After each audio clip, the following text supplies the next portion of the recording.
Being with us, we are joined now by Governor Rick Snyder joining us about this breaking news. Detroit filing for Chapter 9 bankruptcy. Governor, good to have you with us tonight. Thank you. You had to sign off on this. Tell us why you believe this is the last resort and the right decision for the city and for the people of Detroit.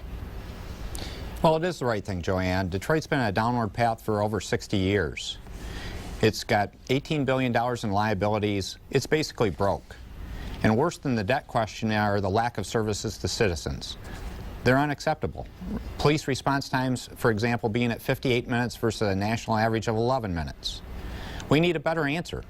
And I viewed this as there were no other viable options because we've been working hard in good faith to work with creditors to work things out, and we haven't gotten the answer we need. So now it's time to move forward and have a fresh start. And that's the opportunity that bankruptcy court provides.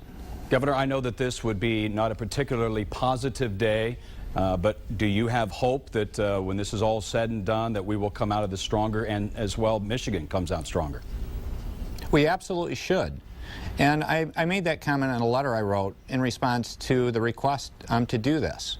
That many people may say this was the low point in Detroit's history, but the point by not doing this is Detroit would continue to go downhill. What this does is give us an opportunity to really work through federal bankruptcy court to say, let's put a plan in place about dealing with these debts, and let's put a plan in place for better services to citizens. So I view this as an important step in the comeback of Detroit. And for Michigan to come back, Detroit needs to come back. Of course, they need each other here. You talk about the lack of services. Can you really say that with this filing, is it that more money can immediately be put into services so Detroit has better response time in fire, in police, in those things? Like, how does that happen? Well, as part of the bankruptcy process, a couple things take place. One is there is a revision of the debts. But a second piece is a plan of investment for the city, because one of the focuses of bankruptcy for municipalities is to look at having services to citizens, and the services are so poor in Detroit, they need to improve. So it won't happen overnight, Joanne. What I can say is regular business should go on tomorrow.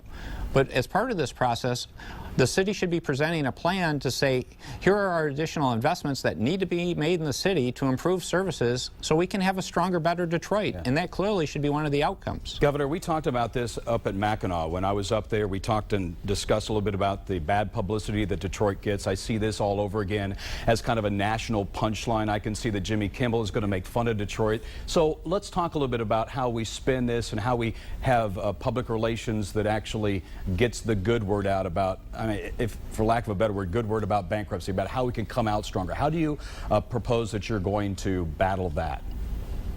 Yeah, well, the first and most important thing is not how it gets spun, but the substance. And that really gets to dealing with the debt question, but again, more importantly, improve services to citizens. Because if you think about it, how many great things are going on in Detroit today, and this needs to be part of the message. This is just not about city government, what's going on in Detroit. There are so many wonderful things going on with the private sector, with what Dan Gilbert's doing with so many buildings downtown, a new arena that the Illich family's working on. There are so many positives going on in Detroit. The one thing that's been holding us back is this issue of city government and debt and services, and this is hopefully the last obstacle we have to really have a breakout opportunity in a positive way for the city of Detroit. Young people are moving to Detroit. It's so exciting. So let's take this negative issue, let's turn it around, and let's grow Detroit and grow the state of Michigan with it. Governor, obviously everyone wants better services in the city of Detroit, but people who have worked for the city, are working currently, want their health care benefits, they want their pensions that they've been counting on. What can you say to them tonight about what's going to happen to their pensions down the road in this bankruptcy if it indeed goes through? Well, that will have to take place through that process. What I can say is, to the degree they had funded pensions, they are not part of the bankruptcy process. To the degree funding was available, it's really addressing the unfunded part of the pension liabilities. And unfortunately, there are some challenges there because of actually mismanagement and other issues that have gone on for a lot of years in the city of Detroit with respect to pension funds. But the employees are going to pay in a certain degree for actions they had absolutely nothing to do with. That's the reality of this. Well, again, to the degree it's funded, they won't be part of this process, so there's a base to build on. And that's something that will take place. What I ask people to do is really be patient and look at this as an opportunity to say, let's get these issues resolved. Because one thing we can do in bankruptcy court in terms of going through the process is the retirees will have an opportunity to be represented in some thoughtful, effective fashion. Governor, a lot of people think that the state should help out Detroit in some way, shape, or form. You do have about a $500 million rainy day fund at this point in time. It's been told that people think that maybe some of that money should flow into Detroit. Has there been any discussion on the state helping out Detroit through this bankruptcy or any way down the line? Well, again, the way I view it is this shouldn't be about just dollars and bailouts. And the state shouldn't be just bailing Detroit out. This is a function about saying we want to invest in Detroit to make all of Michigan better. And we've made a lot of important good investments in Detroit, and I hope to see that continue. Over the last year, we've made investments in dealing with the blight question, in terms of public safety, in terms of things like M1. So there are a lot of different projects that are more individual projects that are focused on real results to citizens that can make a difference than simply saying let's write checks and get involved in this debt question. But I want to really focus on this question of better services to citizens. But why not bail out Detroit? Because I've heard you say, and so many people say, that you know, the fiscal part of the state of Michigan, it requires that heart to be strong, and the heart is Detroit. So why not help out Detroit with money? Why not? I mean, if you want to call it a bailout, call it a bailout, but why couldn't there be a bailout of some sort? Well, again, that's where I view it as it shouldn't just be about writing checks. It's to work on particular projects that add value to citizens.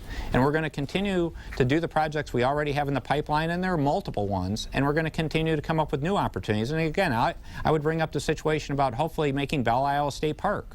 That would save the city several $1 million a year, and we could have an improved Belle Isle for the citizens of Detroit and the citizens of Michigan. So again, I intend to be proactive on this, but not in the sense of just writing checks, but again, looking at specific projects that we can see real return that makes sense, not just to Detroit, but to the state of Michigan. Governor Rick Snyder, thank you for your time tonight and joining us on really, truly this historic day in the state and really across the country. Thank you.